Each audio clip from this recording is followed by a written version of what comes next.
c'est le plaisir du divin. Mais comment? Qu'est-ce que tu veux que je te dise? Il faut le vivre, et puis alors tu sauras ce que c'est. C'est ce que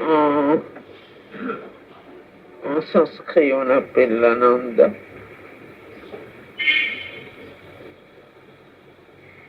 Et nous avons dit déjà plusieurs fois que pour connaître l'ananda, il faut d'abord avoir renoncé complètement à tous les plaisirs humains, pour commencer. Parce que tant qu'un plaisir humain est plaisant pour vous, vous n'êtes pas dans une condition pour connaître l'ananda.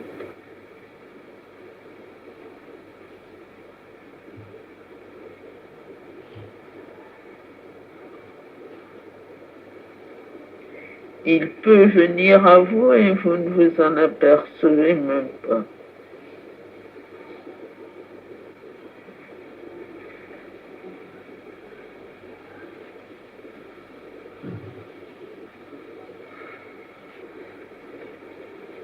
C'est tout. Mais derrière toutes ces choses, en elle, il a senti une divinité qui est toutes ces choses, le porteur de lumière, le guide, celui qui sait tout, le maître de la force, le donneur de félicité, l'ami, l'aide, le père, la mère, le compagnon dans le jeu mondial, le maître absolu de son être, l'amant et l'aîné de son âme. Oui. Alors, est-ce que pour une personne, la divinité et toutes ces choses ensemble? Oui, et beaucoup d'autres.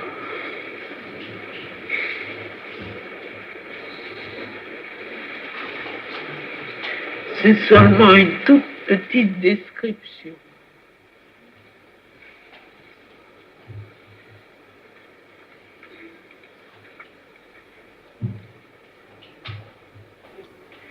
Mais là encore, si on veut avoir cette expérience-là,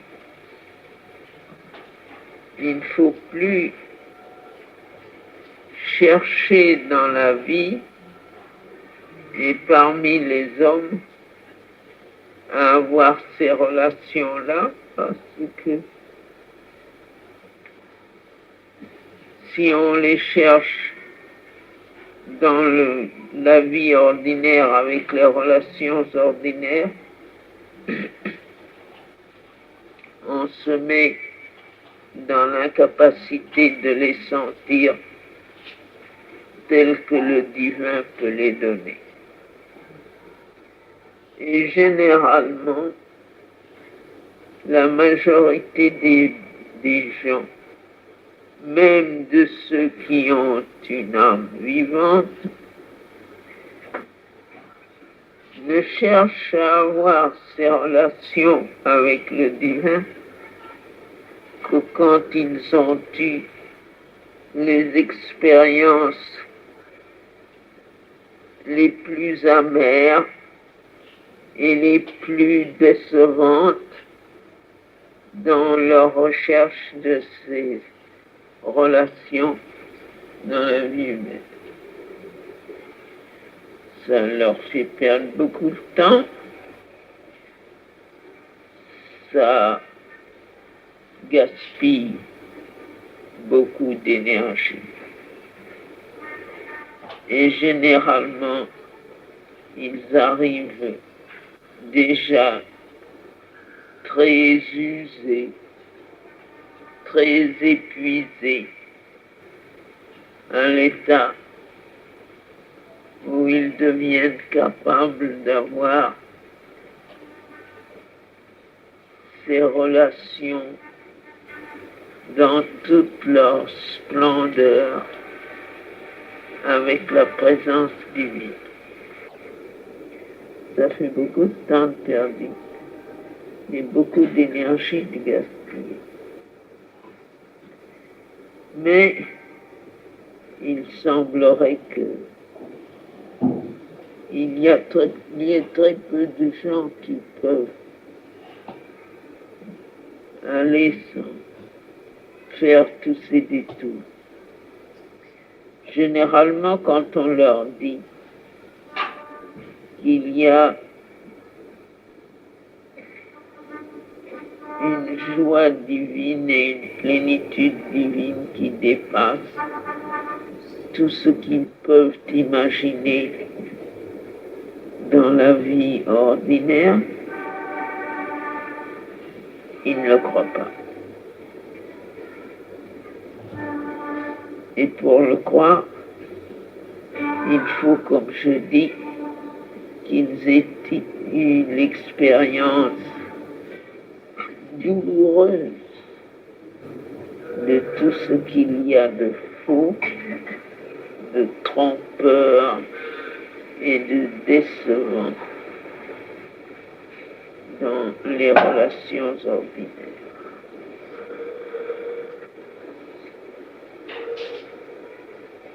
On dit que l'exemple est le meilleur éducateur, mais en fait, il y a très peu de gens qui se suicident de suivre un exemple. Surtout quand l'exemple les dépasse un peu trop. Ils veulent tous faire leur propre expérience. Ils ont le droit. Mais ça rend le chemin interminable.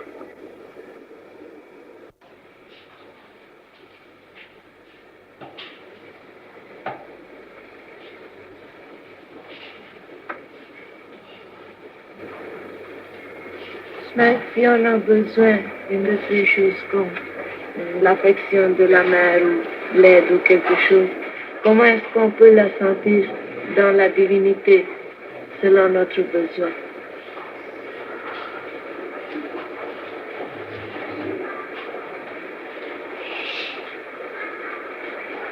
Qu'est-ce que tu veux dire exactement?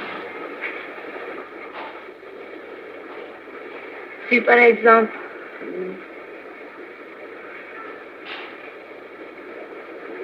exemple, on veut savoir quelque chose,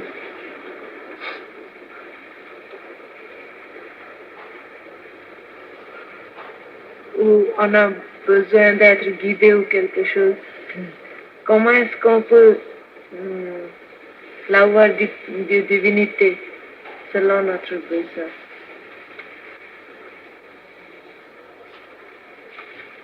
En le demandant à la divinité. Si tu ne lui demandes pas, comment tu peux l'avoir? Si tu te tournes vers la divinité et que tu es pleine confiance et que tu lui demandes, tu auras ce dont tu as besoin, pas nécessairement ce que tu t'imagines avoir besoin, mais la vraie chose dont tu as besoin, tu l'auras. Mais il faut lui demander. Il faut faire l'expérience sincèrement. Il ne faut pas chercher à l'avoir par toutes sortes de moyens extérieurs et puis s'attendre à ce que ce soit le divin qui vous le donne sans même le lui avoir demandé. Au fond,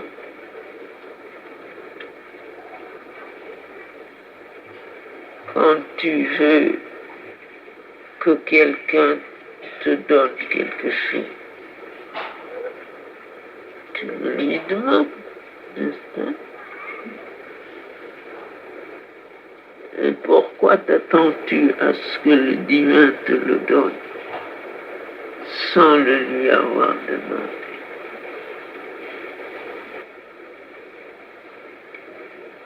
Dans la conscience ordinaire, le mouvement est juste à l'opposé.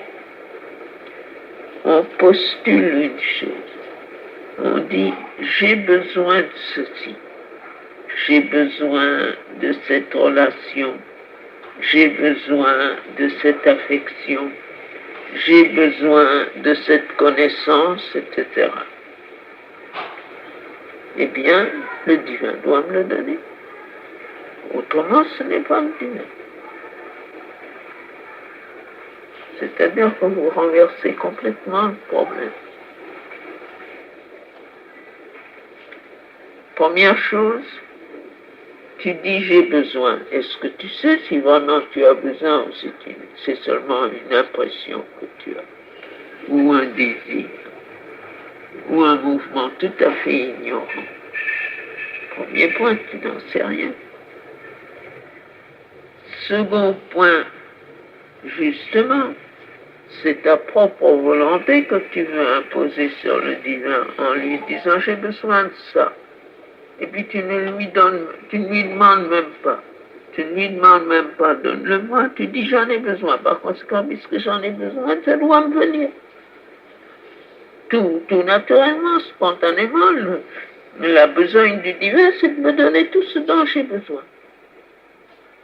Mais s'il se trouve que tu ne sais pas vraiment ce dont tu as besoin, que ce soit simplement une illusion et pas une vérité, et par-dessus le marché que tu demandes à la vie tout autour, et que tu ne t'adresses pas au divin, que tu ne crées aucune relation entre toi et lui, que tu ne penses pas à lui ou que tu lui, n'est-ce pas, tu ne te tournes pas vers lui avec au moins une certaine sincérité dans l'attitude. Et comme tu ne lui demandes rien, il n'y a aucune raison pour qu'il te donne quelque chose. Et par-dessus le marché, même quand tu lui demandes, comme c'est le divin, il sait un peu mieux que toi ce dont tu as besoin, il te donnera ce dont tu as besoin. Ou bien, si tu insistes et tu veux imposer ta volonté, il se peut qu'il te donne ce que tu veux pour t'éclairer et pour que tu t'aperçoives que c'est justement que tu t'es trompé, que ce n'était pas vraiment la chose dont tu avais besoin. Et alors tu commences à protester. Je ne dis pas toi personnellement, je dis tous les êtres humains. Tu commences à protester et tu dis pourquoi est-ce que le divin m'a donné quelque chose qui me fait du mal, oubliant totalement que c'est toi qui l'avais demandé. Alors dans les deux cas, tu protestes toujours. S'il te donne ce que tu demandes et puis que ça te fait plus de mal que de bien, tu protestes. Tu dis, il n'aurait pas dû me le donner puisque ça me fait du bien. Et puis s'il ne te le donne pas, hein, tu protestes parce que tu dis, comment je lui ai demandé, je lui ai dit que j'en avais besoin, il ne me le donne pas. Alors dans les deux cas, toi tu protestes et le pauvre divin est accusé. Seulement si, au lieu de tout ça, tu as en toi simplement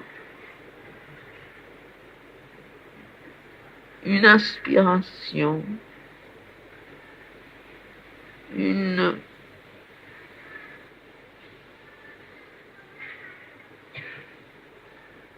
un élan, un besoin intense, ardent, de trouver ça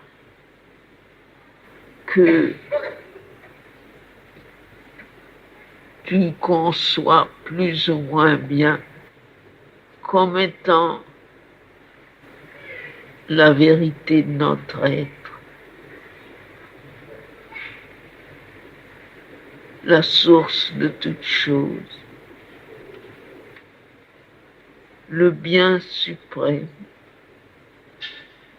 la réponse à tout ce que nous désirons.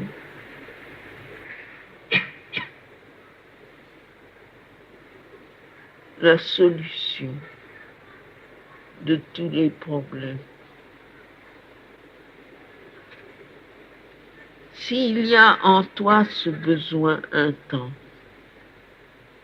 et que tu aspires pour l'avoir, tu ne diras plus au divin, donne-moi ceci ou donne-moi cela, ou j'ai besoin de ceci, il me faut cela.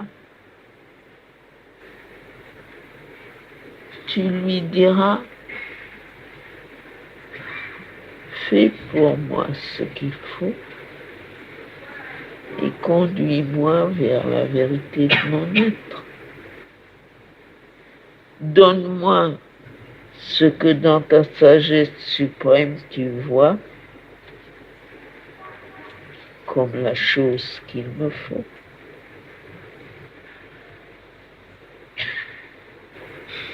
Et alors là, tu es sûr de ne pas te tromper et il ne te donnera pas quelque chose qui te fera du mal.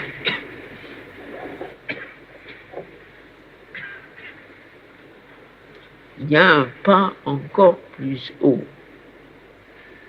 Mais ça, c'est un petit peu plus difficile pour commencer.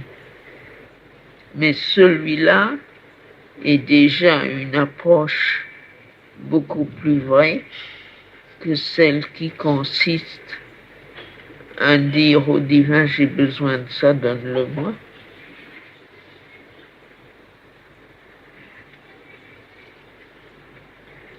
Parce qu'au fond, il y a très peu de gens qui savent vraiment ce dont ils ont besoin. Très peu.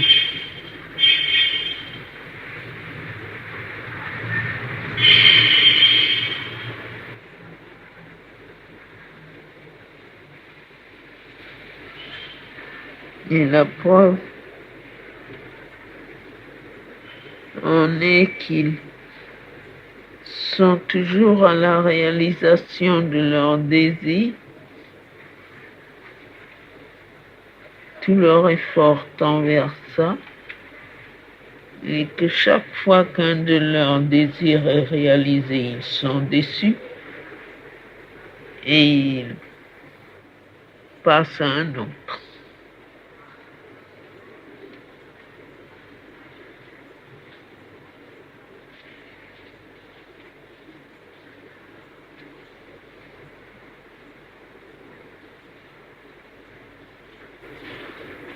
Et après avoir beaucoup cherché, s'être beaucoup trompé, avoir plus ou moins souffert et être très désappointé. Alors quelquefois on commence à être sage et aussi on se demande s'il n'y a pas une façon de s'en sortir. C'est-à-dire de sortir de sa propre ignorance.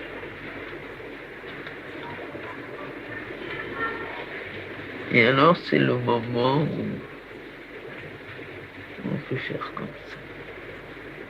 Voilà, prends-moi et conduis-moi sur le vrai chemin.